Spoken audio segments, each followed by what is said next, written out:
"This ID is fake, call the FBI." The manager's voice cut through the marble lobby like a whip, drawing stares from every corner of the upscale bank. Elisa Green didn't flinch. She stood still, her hands resting calmly on the granite counter. Her dark brown coat was neatly buttoned. A worn military ID lay between her fingers. The teller had already stepped back. Security hovered, uneasy. Then the manager, mid-42nd, expensive suit, a voice too used to being obeyed, pointed at her like she was a threat. "I said now." Before she disappears. Behind her, a woman clutched her purse tighter. A man with a Bluetooth earpiece took a step back. Even the security guard hesitated. Something in her eyes didn't match the scene. It was cold outside. But what chilled the air was not winter, it was assumption. She was black, alone, quiet, and asking to withdraw $30,000 in cash. "Before we go further, where are you watching this from? Drop your city or state in the comments." Stories like this remind us that sometimes the strongest people say the least until the world forces them to speak. If you believe dignity doesn't come with a dress code, hit like and subscribe. Now, let's go back to Elisa. The manager pressed the emergency button. Red light blinked on the wall. "That's federal," the security guard warned. "I know," the manager snapped. "Let's see how she explains this to them." Elisa exhaled slowly. Her fingers brushed over the laminated ID, stopping at a faint embossed seal near the corner. "You'll want to be careful," she said softly. The manager scoffed. "Oh, she talks now." He turned to the others, employees, customers, even a boy holding his mother's hand. "This is what fraud looks like. I've seen it before. Stolen uniforms, fake IDs, stories that don't add up." "I said," Elisa interrupted, eyes calm. "You'll want to be careful. That's a Department of Defense clearance badge." He leaned in. "Oh yeah? Then why don't I recognize your name?" "You wouldn't," she replied. "Most people aren't cleared to." 10 minutes passed. The tension spread like oil on water. Elisa remained still. The branch manager paced. A second teller whispered to her colleague, glancing nervously at the door. And then they arrived. 2 black SUVs rolled up outside the glass walls. 3 agents stepped in clean-cut, plain clothes, badges already in hand. "Ma'am," one of them said, walking toward Elisa, "can we see the ID?" She passed it over without a word. He scanned it with a pocket device. A soft green light flashed, then a pause. Then his entire demeanor changed. He turned to the manager. "Who called this in?" "I did," the man said quickly. "She was trying to impersonate." "Impersonate what?" the agent interrupted. The room went silent. Agent number 2 stepped forward. He looked older, his gaze sharper.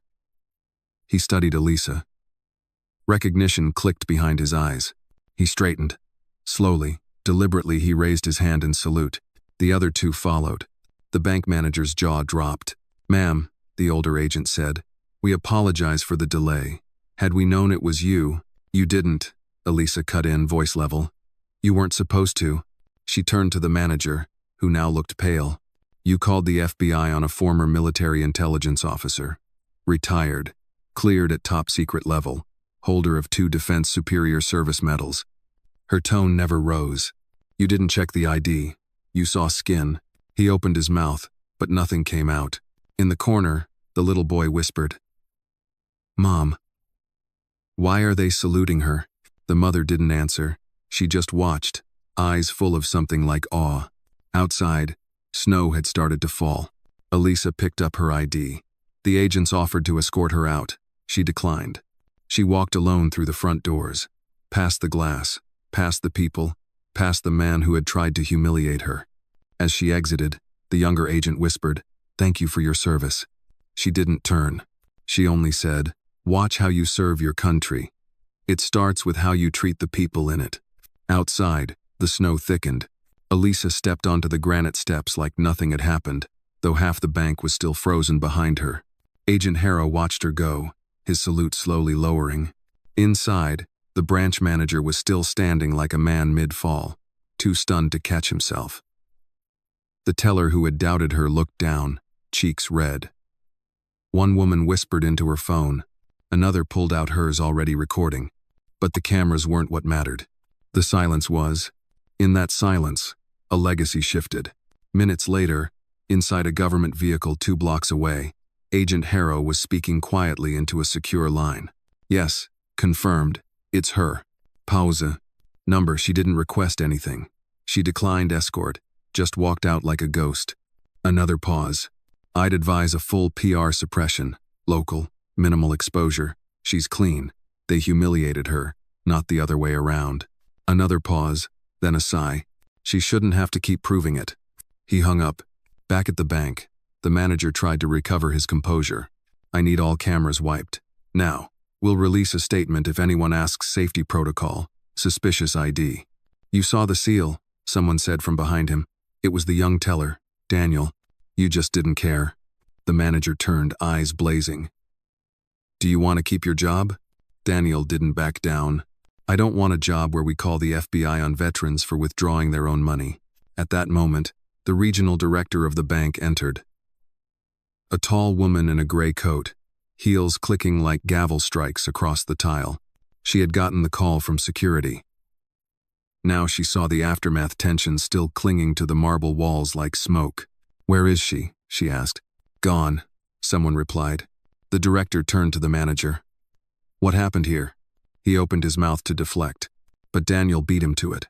She was a retired defense intelligence officer. Tried to withdraw 30 grand. He said her ID was fake. Called the FBI. They saluted her. The director's face didn't change, but her voice dropped like ice. Mr. Layton, my office. Now. Meanwhile, Elisa walked 6 blocks north. Not because she didn't have a car, because sometimes the cold clears the static in your mind. She passed a Christmas market, blinking lights reflecting off glass, couples laughing, a violin playing carols near a food truck. She didn't stop. Her phone buzzed. A name flashed. L.T. Mackenzie. She let it ring. 3 more blocks. A quiet cafe near a bookshop. She slipped inside, ordered black coffee, paid in cash. The barista didn't recognize her. That was fine. At a table near the window, she sat down, hands wrapped around the cup like it was an anchor. The warmth didn't reach the knot in her chest. She hadn't wanted to be seen. That's why she never wore the uniform anymore. Why the medal stayed locked in a box. Why she left DC in the first place. Service meant sacrifice, she understood, but no one said it would include your identity. She'd buried her name behind a quiet life. But today, a man had dragged it back into the light without care, without asking. And the world looked. Again, the door chimed. A woman walked in mid-52nd, short curls, glasses. She paused when she saw Elisa, then walked straight over. Elisa Green? Elisa looked up, wary. I'm Lauren Chen, Regional Director, First Vault Bank. Elisa didn't speak. I just wanted to apologize. Personally. You sent someone to follow me? Elisa asked, tone calm but edged. Number. We tracked the incident report. I don't want to excuse what happened. I want to say it was wrong. All of it. And it won't go unaddressed. Elisa raised an eyebrow. Because it was unjust? Or because it was public? Lauren didn't flinch. Both. She placed a card on the table. This is my direct line. If you want to file a formal complaint, pursue action, or frankly tell your story to the press, I won't stop you. I'm not interested in press. Lauren nodded. I figured, but if you change your mind, you deserve to be heard. She stepped back, then added softly, you made me rethink how many times I've looked at someone and assumed the surface was the truth. She left. Elisa stared at the card, then at her coffee, then at the reflection in the window, the same face that had endured 9 deployments, the same eyes that once identified insurgents in crowded markets by how they shifted weight before an ambush, the same voice that once negotiated hostage releases in Syria. But here, today, none of that had mattered. Just her skin, her silence, her strength mistaken for threat. Her phone buzzed again. A message this time, from L.T. Mackenzie. I saw the footage. Damn it. E. You okay? Another buzz. We've got your back. Always. Elisa looked at the screen for a long time, then slowly typed. Still standing. Always have been. She hit send, then slid the phone face down. Outside, the snow softened. The world moved on. But inside that small cafe window, a quiet force sat unmoved, not demanding attention, not seeking revenge, just claiming the dignity she'd earned 10 times over. The coffee had gone cold, but Elisa still sat there, unmoved, the card from Lauren Chen untouched beside her phone.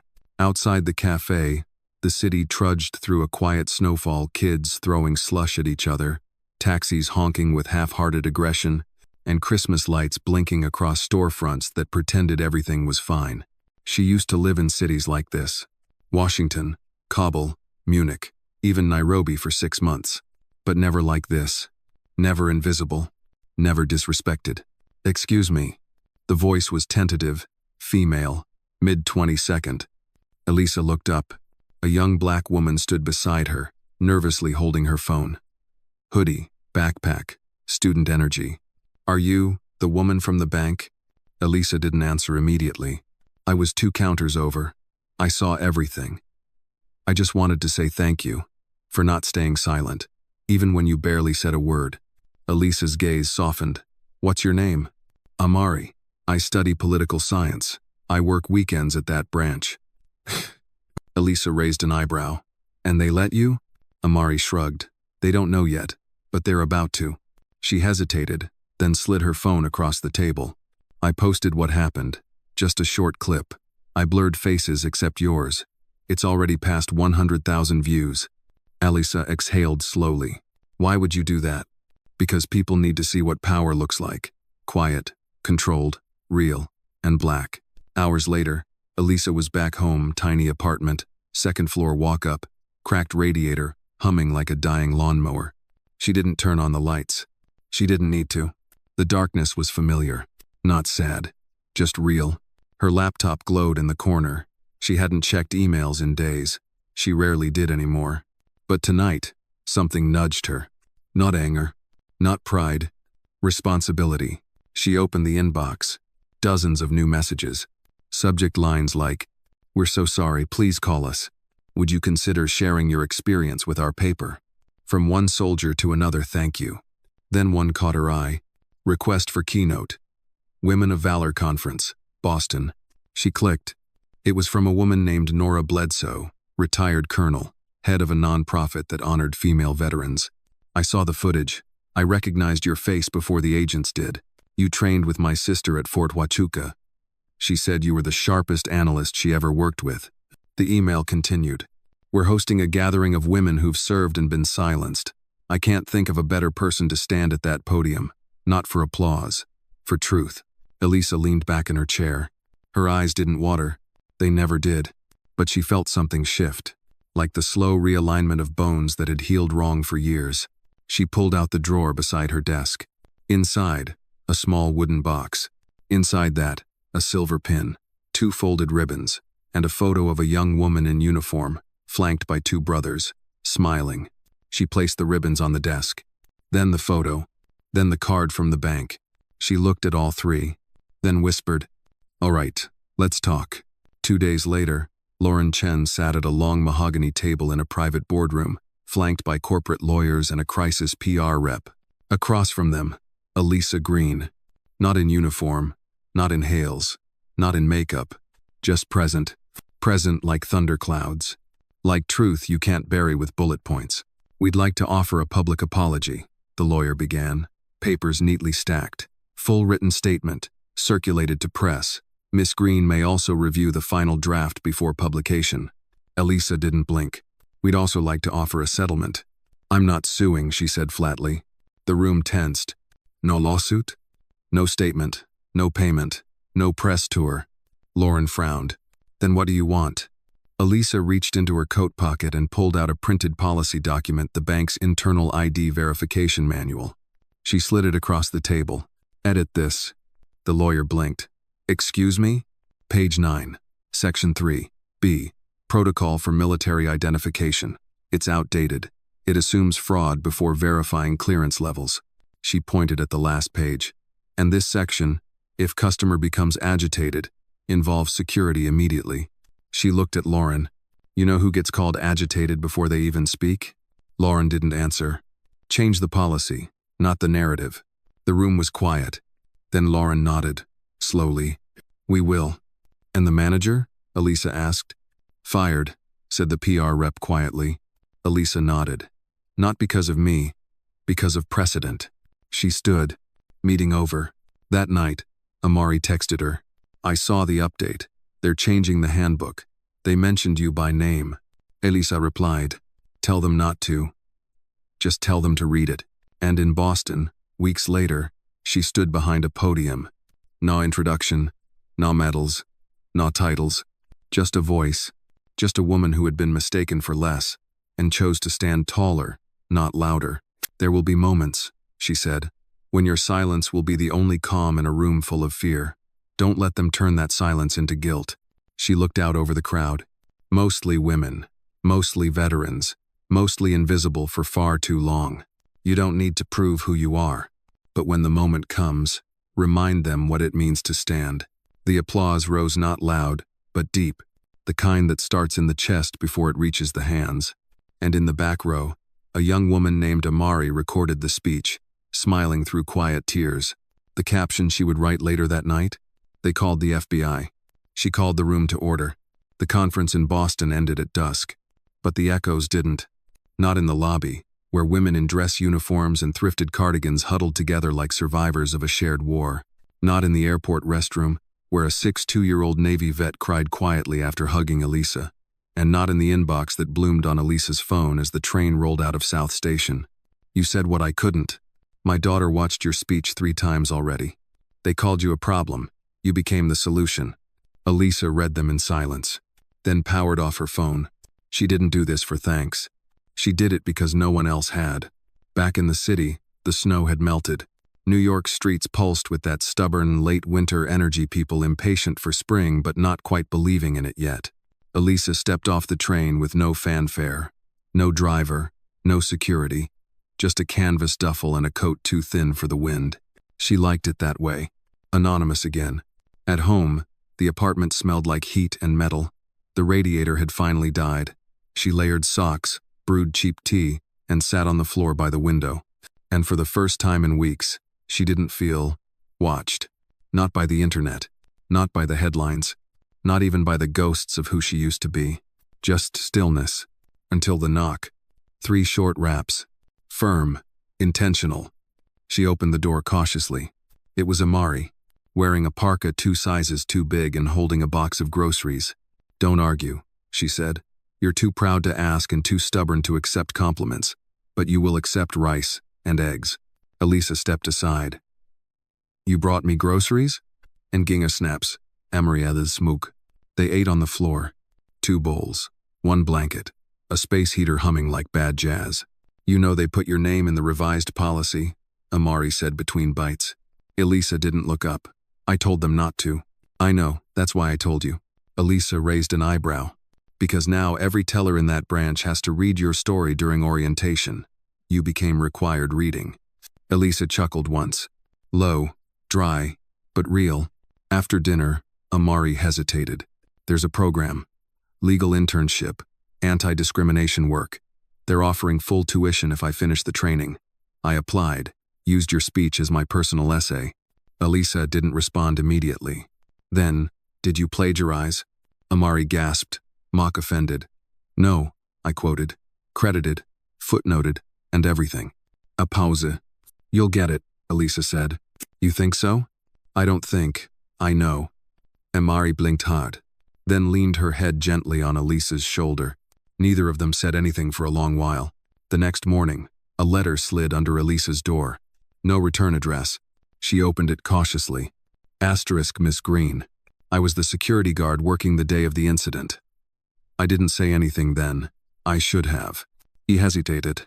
Not because I didn't believe you, but because I've been trained to respond, not to question. That day taught me something. I'm in training again now to become a civilian diversity liaison. Not because it will undo what happened, but because you didn't raise your voice. And somehow, that raised mine. I just wanted to say thank you. Darren R. Elisa folded the letter, pressed her thumb against the signature like a seal, then tucked it beside the old service ribbons. Days passed, quiet ones, until a knock came again. But this time, it wasn't Amari. It was a courier. Envelope. stamped with the seal of the Department of Defense. Inside, a formal letter. Subject, advisory role. Proposal, Civilian Ethics and Conduct Board. In recognition of your demonstrated leadership in the face of public misjudgment and institutional bias, we are inviting you to serve in a civilian advisory capacity to the U.S. Department of Defense, focusing on field decision ethics, implicit bias recognition, and community engagement strategies. Asterisk. Elisa read the letter 3 times, then set it aside. Not rejected, not accepted, just waiting. Because power, she had learned, wasn't just being invited to the table. It was choosing if you wanted the seat. That night, she pulled out an old laptop, opened a blank document, typed the title, "Silence Isn't Weakness, Notes from a Room They Tried to Empty," then paused, and began. Her first paragraph wasn't about the bank. It was about her mother, a teacher in Georgia, fired for calling out segregationist policies in 1968, who never yelled, who never sued, who simply kept teaching under bridges, in church basements, on front porches with chalkboards made from cardboard and nails. She taught me, Elisa wrote, that dignity is not what they give you, it's what they can't take. Across the city, Amari received an email. Congratulations, you've been selected as a fellow for the Equal Rights Legal Initiative. She screamed, then texted Elisa. You did this. Elisa replied, you were already doing it. I just held the mirror. Somewhere, in a branch office that once called the FBI on a black woman for trying to access her own account, a new employee orientation began. Page 1 of the handbook opened with a quote, "Assume intelligence. Until proven otherwise, treat every silence as strategy, not submission." E. Green. The world didn't change overnight, but it tilted. Just enough. 2 months later, the world had moved on. But some names stayed. Elisa Green wasn't viral anymore. She wasn't trending. No news anchors were calling. No agents, no panels, no op-eds. And that was exactly how she liked it. Visibility, she had learned, was never the reward. The reward was what came after. The silence. The shift. The legacy you didn't have to sign your name to. She'd turned down the DoD advisory offer. Politely, firmly, explained that her energy was better spent not fixing the war machine, but rebuilding the people it had run over. They sent a second letter. She didn't reply. Instead, she spent her mornings teaching English at a community center in the Bronx. No cameras, no podiums, just chipped paint, broken radiators, and 25 students who'd fled something somewhere and were trying to learn the word hope in a new language. And every afternoon, she stopped by the same cafe where everything had once unraveled and then rebuilt. Not for the coffee, for the quiet. The owner, a Dominican man named Rafael, saved her the corner booth by the window. Didn't charge her for refills. She's good people, he told anyone who asked. No one asked twice. Amari came by every weekend, now in a blazer, name tag clipped to her collar. Her internship at the Equal Rights Legal Initiative had turned into a full ride at Columbia Law. I'm thinking constitutional litigation, she said one Saturday, sliding into the booth with a folder full of highlighters and dreams. Elisa smiled. You thinking, or you already halfway through the syllabus? Maybe both. She grinned. I got that from someone. Elisa stirred her tea. Your mother? No, Amari said, looking directly at her. You. One Sunday, a letter arrived.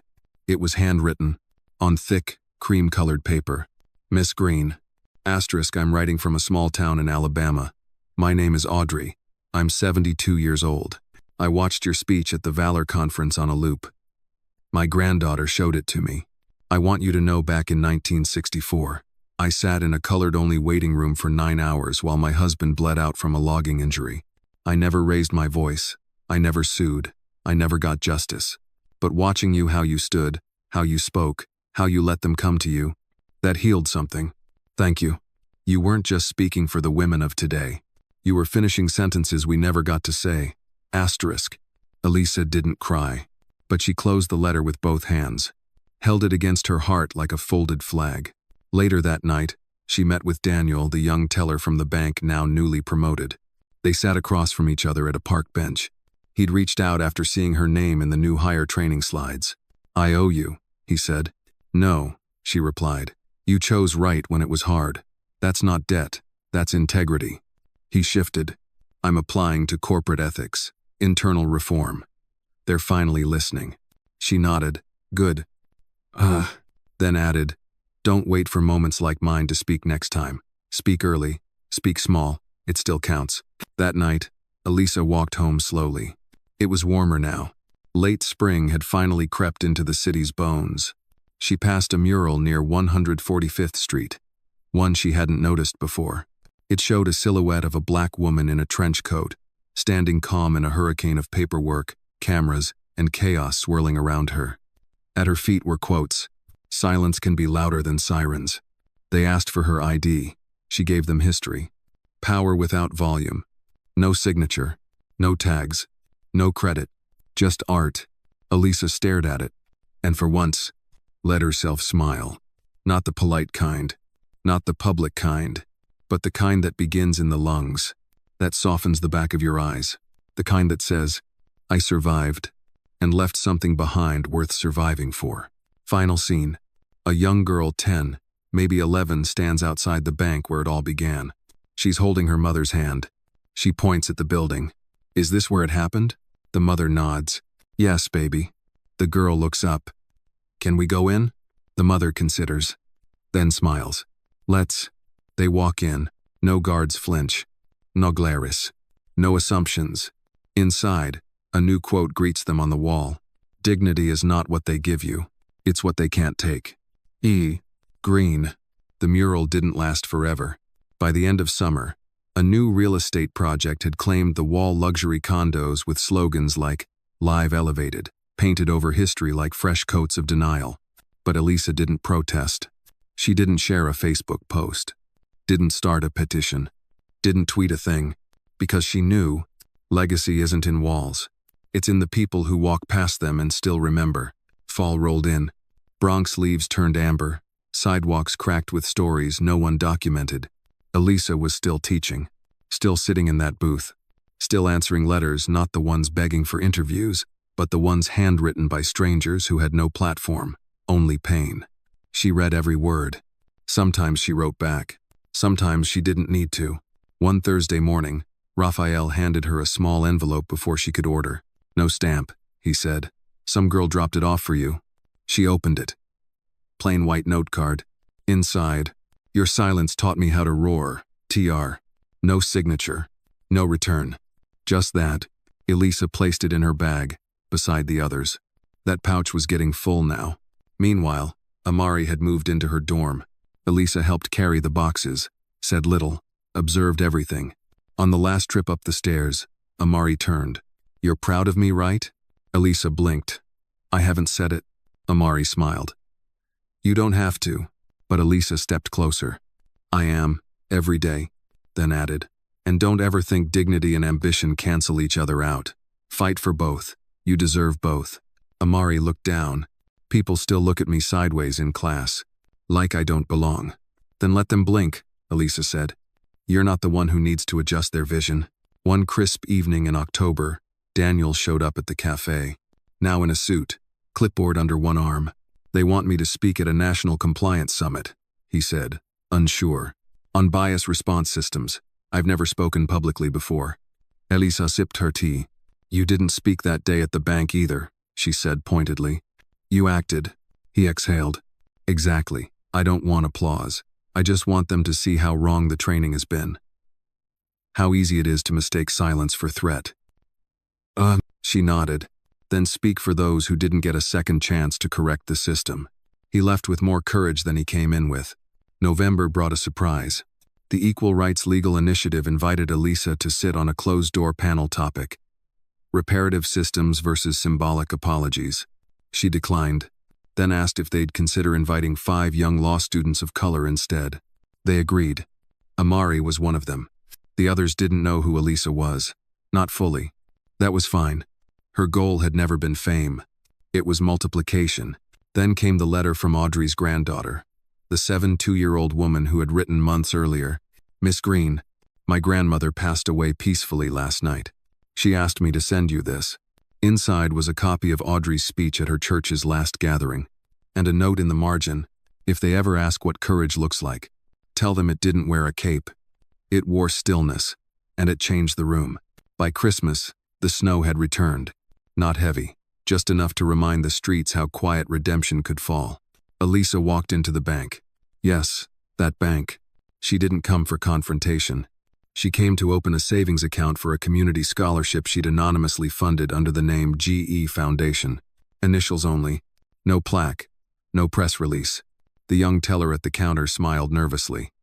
You're... Elisa nodded once. I am. The teller reached under the desk, pulled out a training manual, opened to the front page. Our policies exist because of stories that shaped us. This one began with a woman who chose not to raise her voice, but raised the standard instead. From the executive statement, the teller whispered, "Thank you." Elisa signed the deposit slip, then left, quietly. Final shot. A classroom in the Bronx. Whiteboard dusty.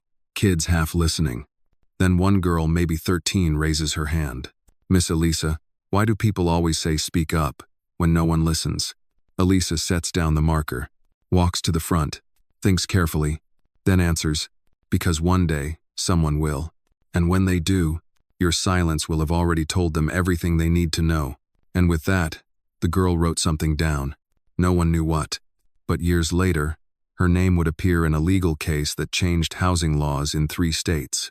And when asked why she chose this path, she'd say, "Because a woman once taught me how to win a war without shouting." Winter passed slowly. The Bronx thawed not just from snow, but from the cold weight of silence that had settled over so many stories like Elisa's. But now, those stories had roots. Not headlines, not hashtags. Roots. The community scholarship under the GE Foundation name began receiving letters, handwritten, typed, scanned copies from public libraries. Kids from Harlem, Camden, Detroit, asking not just for help, but for acknowledgement. "I want to study law like Amari. I didn't know we were allowed to matter like that. I want to be still too. I just don't know how." Elisa read each one. She never replied. But each month, she wired tuition payments. And every time, she signed the transfer. E. Green. No words needed. Back at the cafe, Raphael now kept a corkboard behind the counter, pinned with thank you cards, letters, and photos of students with caps and gowns. Above it, one quote printed in bold: "Raise the standard, not the volume." He never told customers who said it. They figured it out. One rainy Tuesday, Amari showed up with 2 cups of tea. "You're gonna be mad," she said. Elisa raised an eyebrow. "Try me. I submitted your story to be archived at the Library of Congress for the 21st Century Civil Memory Project." Elisa didn't speak. "I used only public info. No embellishment. Just the moment. The bank. The speech. The mural. It got approved." Elisa stared at the steam rising from her cup. "Now, people researching quiet resistance will find you, along with Rosa, Fanny, and Angela." She looked up. "You are mad?" Elisa sipped her tea. "No, I'm tired." Amari's face fell. "Not of you," Elisa clarified. "Of the idea that being remembered has to mean being disturbed." Amari paused, then said softly, "But sometimes, you disturb the system just by refusing to disappear." 2 weeks later, a group of students at NYU Law requested a guest speaker. They didn't ask for Elisa. They asked for Amari. She almost said no. Then Elisa told her, "If you don't tell it, someone else will, and they'll get it wrong." So Amari told it. Not to impress, to instruct. She spoke of silence as a strategy, of stillness as defiance, of rooms changed by presence, not pitch. And at the end, one student, white, mid-32nd, reformed corporate, asked, "But what's the goal? To get respect, or to make noise?" Amari smiled. "Neither," she said. "The goal is to not need either to be treated as human." Back in the Bronx, Elisa was rereading The Souls of Black Folk, W.E.B. Du Bois, a worn copy from her father's collection. Margins full of questions he never got to answer. Outside her window, 2 girls were practicing debate under a stoop light.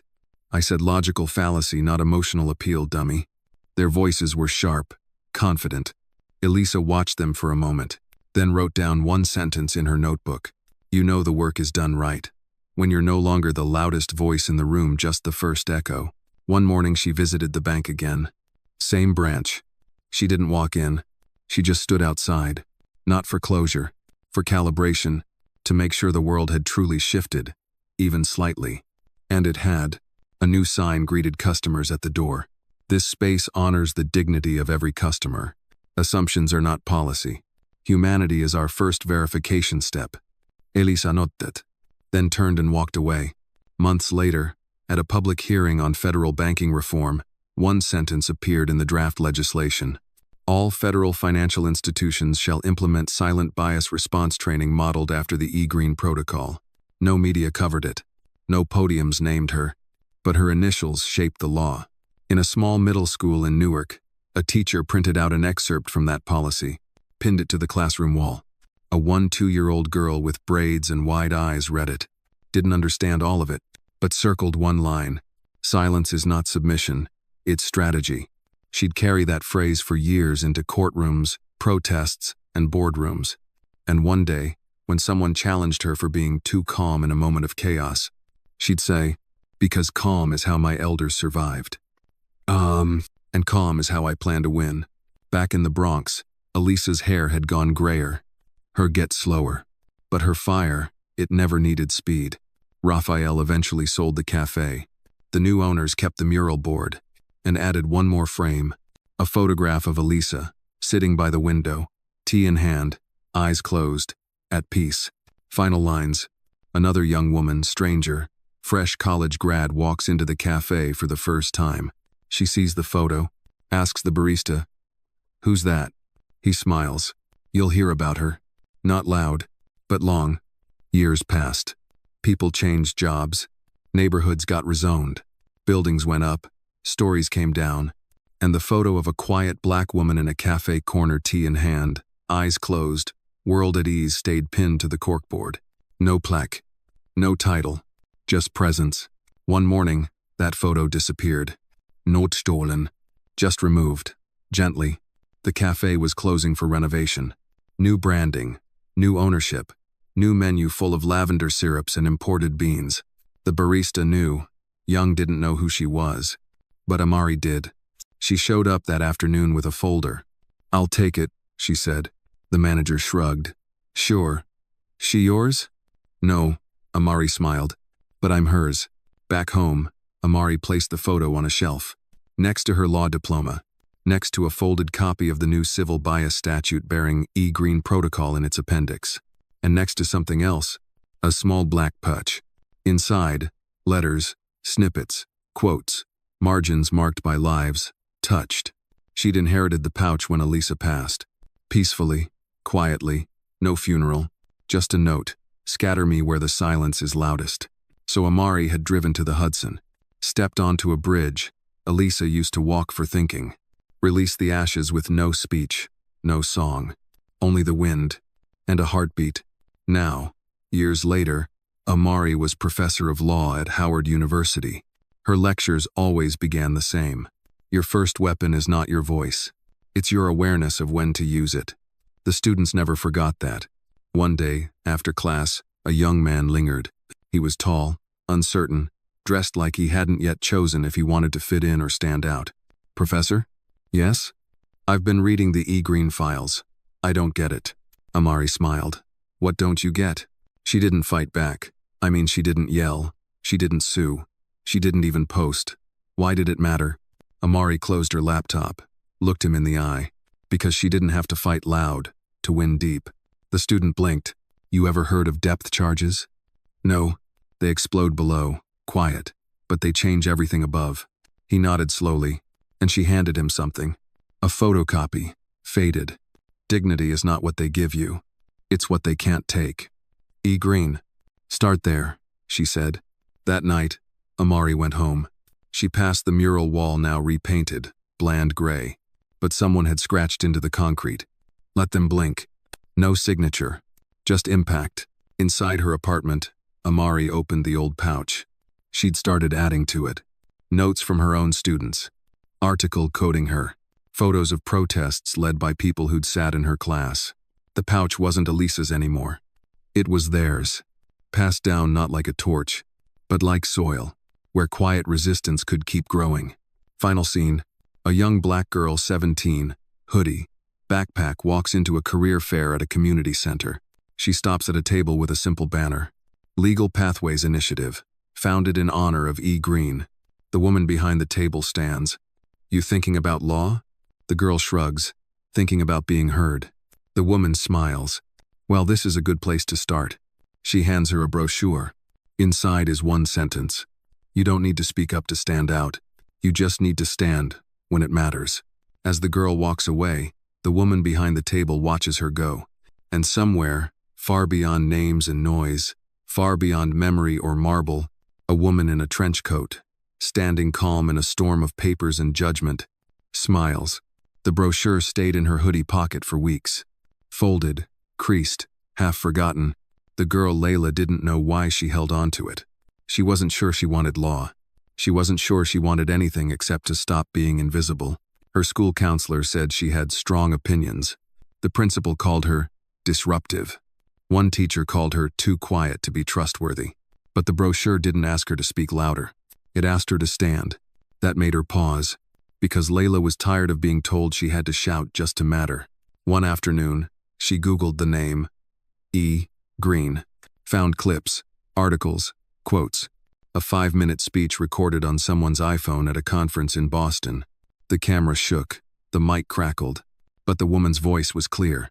You don't need to explain your value. You need to carry it like it's already understood. Layla watched it twice, then again, then bookmarked it. In class the next week, a boy interrupted her presentation, mocked her tone, her stance. I didn't know we were doing TED Talks now, he smirked. Layla didn't react.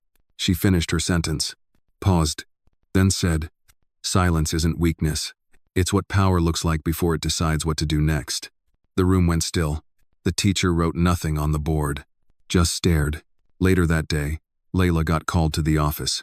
She expected a warning.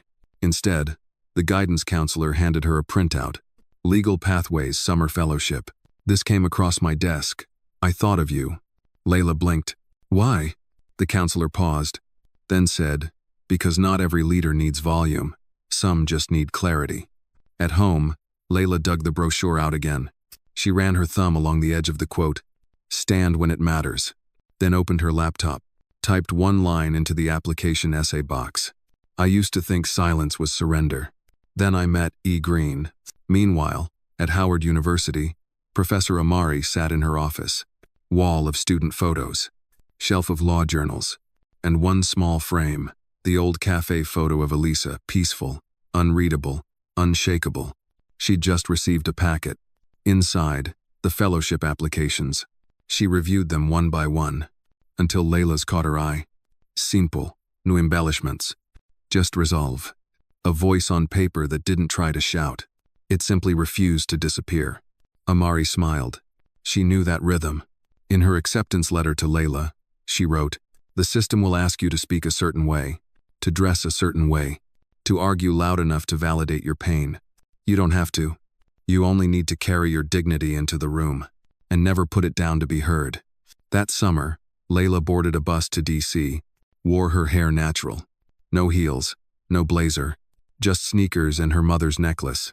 She entered the Legal Pathways orientation alone, but didn't feel small, because she already knew. She wasn't here to impress. She was here to continue. They gave the fellows a tour, walked past a gallery of legal history, Thurgood, Marshall, Truth, Douglas, then a modest glass case in the corner. Inside, a folded ribbon, a copy of the revised banking policy, a single quote laminated on black card, assume intelligence.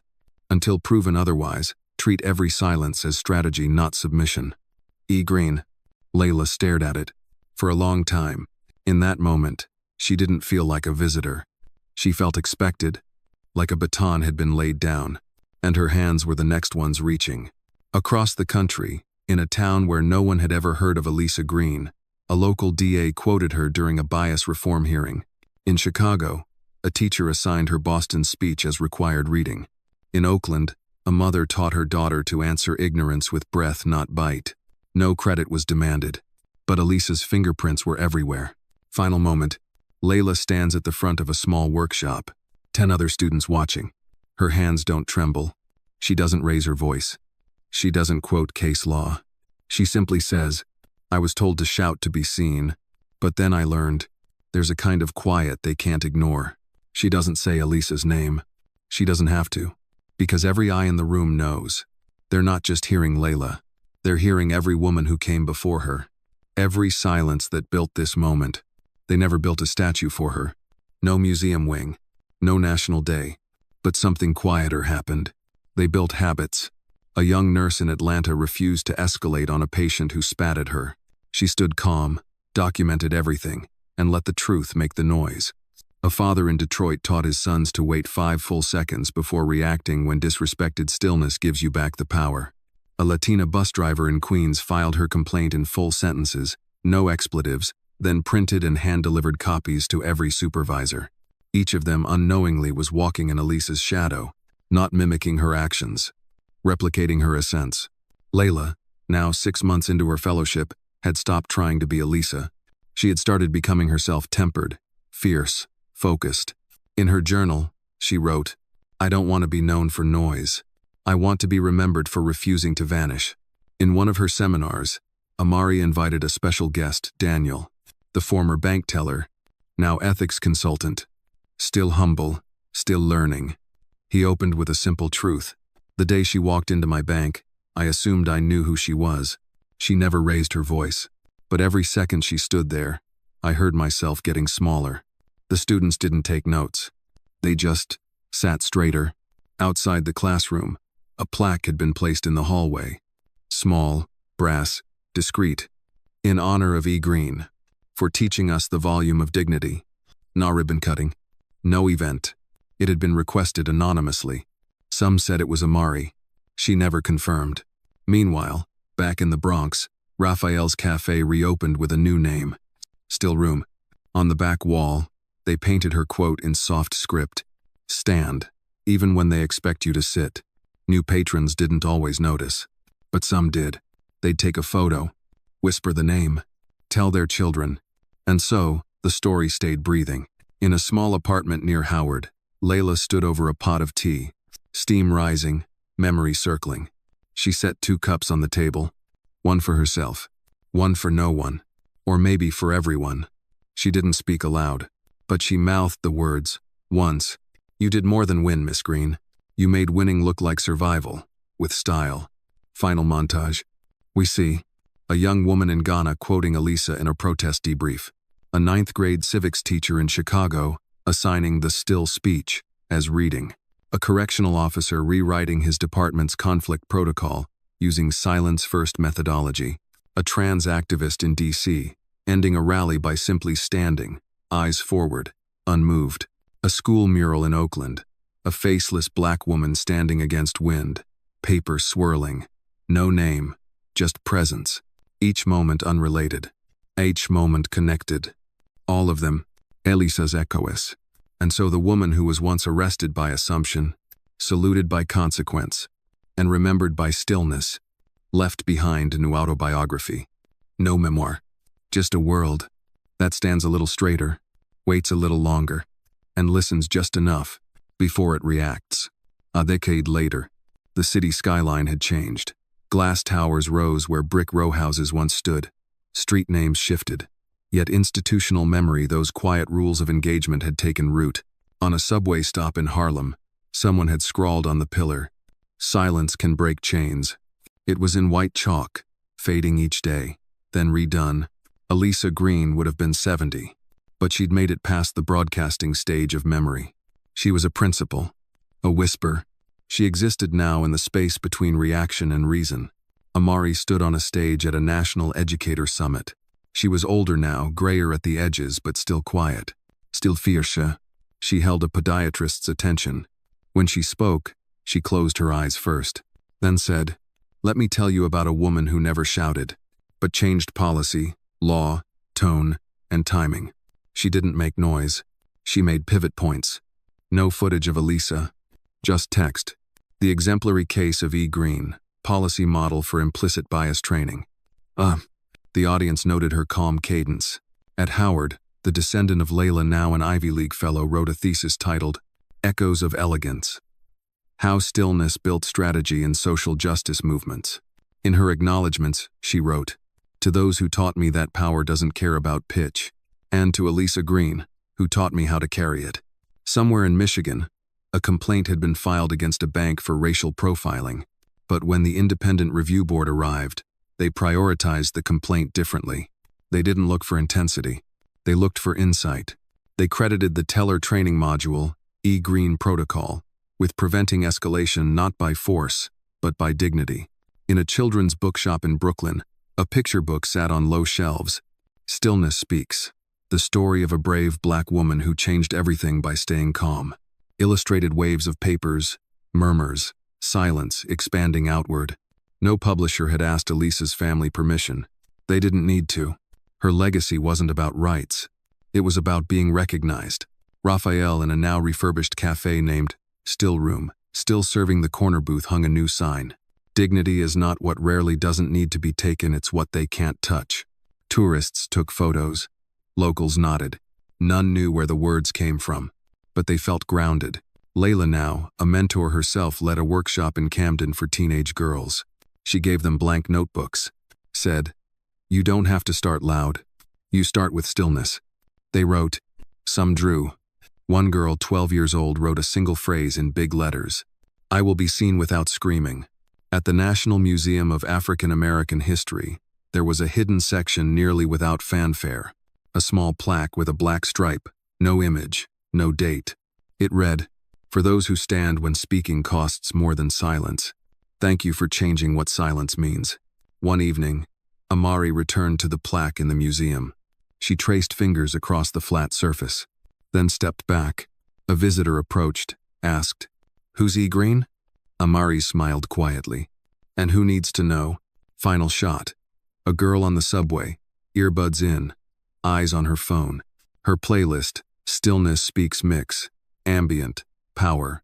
She wasn't listening to noise. She was listening to presence. Summer arrives quietly.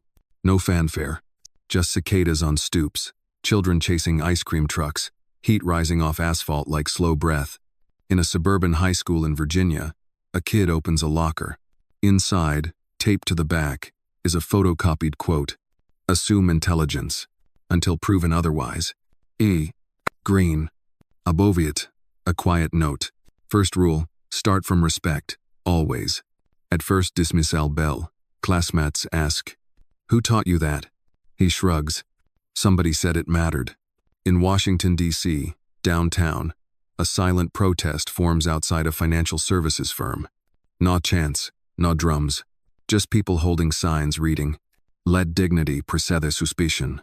Many are lawyers, ex-bankers, teachers, all of them carrying the phrase carefully. Some don't realize it's a rephrase of Elisa's words, but it lands, so they stand. So they wait. Back in New York, Layla sits in her small office window open to city breeze. Her phone buzzes. A student asks for advice on dealing with a biased landlord. Layla types back, "Call them in, don't call them out. State facts, hold space, remain dignified." Then she looks at the wall. Pinned there, a printed old newspaper snippet of Elisa's Bose speech in Boston. Handwritten margin, "Our model for integrity." Meanwhile, Amari finishes a Zoom call with an international legal NGO in Kenya.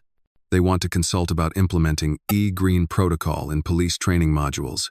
She listens quietly. When asked how silence can work in a culture built on vocal protest, she answers, "Because strategy doesn't translate only to volume. It translates to presence." They pause, then nod. In a suburban bank in Georgia, a young female branch manager is renamed from compliance committee chair to bias review liaison. She signs off training packets with Elisa's name in the notes. Review policy section 3Y per E-Green standard. Her boss sighs. "She already shaped banking law?" Quietly. "I know," she replies. "We just act like we always did." One evening, Layla visits the still-standing mural spot, now a plain gray wall again, but the chalk words remain. "Let them blink." She traces them with her finger, then finds a small envelope tucked at its base. Inside is a poem. Stillness is not absence. It is your center. They may lean in disbelief, But your stand unfolds in seeing. No signature, just power. She folds it into her pocket. At the annual Civil Rights Legal Summit in D.C., Daniel gives a keynote. He opens with, "I once called the FBI on a quiet black woman because I assumed what I didn't see. Her stillness taught me how deeply wrong assumptions can be." He pauses, then says, "Let us build systems that begin with humility, not with suspicion."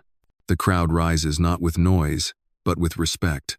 In an elementary classroom in San Francisco, a little girl recites, "Silence is not weakness." Her teacher smiles. The class repeats, "Silence is strategy." They clasp hands. Just that. Final scene. A teenager on the subway scrolls Instagram. She likes a post. Image. A simple quote card. "Stand when they expect you to sit." E. Green. Comments flood in. "I needed that. She speaks to me. This is so needed." No arguing unity, just shared space. The girl looks up from her screen. At the row of passengers, people standing, others sitting. She stands up. No one asks. She just carries herself forward. And somewhere beyond memory, beyond the stories, Elisa Green smiles. Not because she's remembered, but because the world whispers her legacy. Still, in rooms she never entered. In minds she never named. In dignity that doesn't need to shout to be heard. Spring returns. Heat trickles back into sidewalks. Tree buds on brown branches slide open. In a suburban courthouse in Maryland, a new intern pins a quote to her desk. "Your calm isn't absence, it's strategic presence." E. Green. She doesn't know why she chose it. She only knows it stops her when she shifts to fight mode. Meanwhile, Layla, now overseeing interns at Legal Pathways, receives a text message. Content. A local journalist wants her on a podcast. Subject, "Your voice on silence." She pauses at the phone, then types back, "I'm not having a voice today, but if silence has meaning, maybe I'll lend it." Podcast airs hours later with nothing but an extended recording clip from Elisa's original Boston speech. No commentary, just presence. An elderly woman in Detroit watches the episode. She's the granddaughter of a teller fired decades ago, who once called for arrest over a black woman's ID. She writes in a comment, "My grandfather didn't call right, but now I see how to correct it." A collegiate debate team in Houston cites Elisa as the silent architect of modern equity. They don't elaborate. They just repeat. Stillness speaks louder than assumptions. At Howard, Amari meets with a student council candidate. The girl stalls. "I'm nervous. They expect me to scream to get attention." Amari hands her a booklet. It's Layla's published essay, Still Speech, spiraled into a pamphlet. Cover quote, "You don't need volume to be visible." The girl breathes in. "Can I run with that?" Amari smiles. "You already have." Somewhere in Oslo, a muralist paints a silhouette on a library wall. Woman in trenchcoat, face turned forward. Underneath, "Stillness is not invisible." A passerby takes a phone pic and posts it. Caption, "In a noisy world, I'd rather be the silence they feel." Back in New York, Raphael's Cafe, Still Room, is hosting a quiet reading night. A circle of people read anonymous submissions. Letters, poems, confessions, stories of dignity and stillness. One submission stands out. "I saved what I owed you, Miss Green, not your name. Your belief taught me how to survive loud without shouting." The reader closes the envelope. Everyone in the room tilts their heads. No applause. Only the sound of breathing. On the far side of the country, a middle school principal in Seattle emails Layla. Subject, "Rule change, request." Body, "May we alter our conflict policy? Society no longer tolerates neutral in the face of implicit bias. We'd like to adopt the E. Green Protocol." Layla writes back, "Thank you for choosing courage." In a university archive in Philadelphia, researchers unboxed a trunk. Inside, service ribbons, letters, policy manuals, a notebook with scribbled speech drafts. Handwritten cover, "Stillness Speaks Archive, E. Green." The curator turns to his colleague. "Do we cloak this in noise?" He pauses. Number, "We shelve it near case law. Silence is law itself now." In a high-rise office in Chicago, a compliance officer tacks an index card to her screen. It reads, "Pause. Don't react. Let the dignity stand first." Below it, a quote, Your assumption is her erasure. E. Green. Every morning, she rereads it. Every afternoon, she closes her email and breathes. Final. A sunset shot on a quiet playground.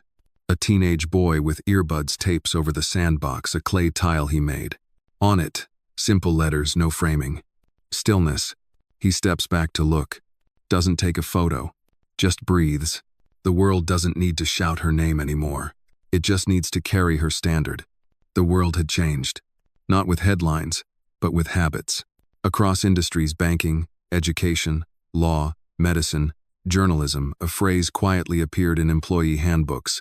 A. Green principle. Assume intelligence. Engage dignity. It had no citation, no fanfare, just a signature standard. In the lobby of a tech company in Seattle, a receptionist glances at a digital display. Company value, calm integrity. Underneath, a line of text scrolling slowly. Your presence means more than your volume. E. Green. She smiles, puts away her phone, and greets a visitor with calm confidence. Layla enters the elevator at the same building. Strangers look up. She knows the phrase ahead of them. They step aside. She steps forward. Quietly, in Buenos Aires, a university symposium on ethics in AI opens with a quote projected behind the stage. Silence as strategy, not surrender. E. Green. Speakers pose. The room hums with reverence, no applause needed. Back in New York, a decade-high panel of finance leaders includes a woman named Danielle. She's the first Black chief risk officer at her bank. She begins her keynote. When my bank called authorities on a customer without engagement, she changed our charter. Not by fury, by stillness. She names the policy they drafted. Green compliance directives. No further name-dropping. She lets her presence speak. At Howard University, Amari walks past the plaque in the corridor. In honor of E. Green, for teaching us the volume of dignity. New students pause to read. Some snap photos. Amari moves on. She hears footsteps behind. A freshman asks, "Professor, what does that mean?" Amari smiles. It means the loud voice is sometimes the easiest path. But real leadership? That often begins with stillness. Meanwhile, Layla receives a cease and desist request. Someone trademarked "Stillness Speaks" for merchandise. Hats, shirts, mugs. She files to reject. Their brand violates the ethos. Stillness isn't a marketing jingle. It's a principle. They back down. In a small town in Texas, a grade school student stands in front of class for show and tell. She holds a frame with Elisa's quote typed carefully. "I won't speak to perform. I'll stand to be steady." She explains, "This is not just a quote. It's how I got courage in the locker room." The class applauds not because she shouted, but because she steadied them. In Oslo, the muralist revisits the library wall where earlier she painted the silhouette. Below, she adds a second line. "Silence isn't absence. It is legacy." She steps back. Passerby watches. No one takes a photo. No one tags. They just nod. At a reconciliation conference in Tokyo, a police commissioner begins. "We once trained for dominance. We now train for dignity thanks to a Black woman in New York who never raised her voice." He projects the revised conflict protocol. Slide reads, "Stillness speaks. De-escalation by presence." No one critiques, only bows. Back in New York, in a quiet room of a federal courthouse, Layla reviews law school applications. She spots a common answer phrase. "I aspire to uphold the E. Green standard, dignity over doubt." Hundreds of essays echo the phrase. She leans back, knows the answer isn't fame. It's fidelity. Final scene. On a park bench near the cafe once called Still Room, now converted to a community center, a grandmother reads a card to her granddaughter. "Your voice will carry farther when you carry your values." Granddaughter rests her head. No shouting, just knowledge. Elisa Green isn't in headlines, but her standard shapes every room she'll never enter. Her legacy doesn't need an obituary. It thrives in policy, in pause, in people who learn that dignity doesn't echo, it sustains. It is late morning. The sun leans golden across an urban playground, where children swing and slide through laughter and dust. A boy pauses on the monkey bars. He looks down at his reflection in a steel pole, then at a scrap of paper taped there. "Let them blink. Green." Ed draws a deep breath, swings the other way, almost glides. In a bookstore cafe next door, Amari drinks tea with Layla and two interns. Their notebooks lie open. Ideas fill margins in purple ink. On the table, copies of policy manuals and essays drafted for city council reform. Layla leans back. There's been legislation in 4 states that cite assume intelligence, not suspicion directly. Amari sips her tea. That is, stillness is standard.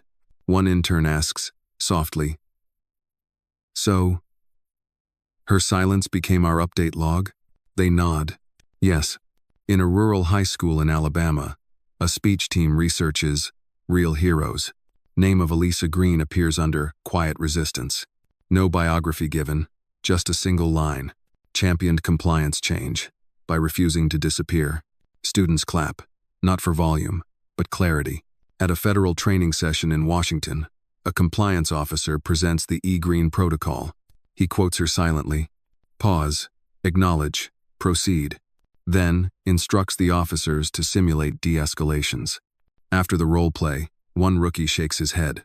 They don't teach you courage by noise. They teach it by dignity.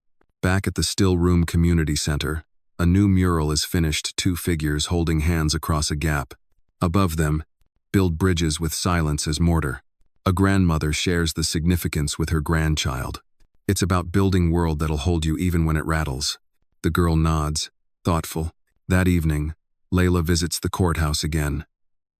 Her name is called across the wood-paneled room.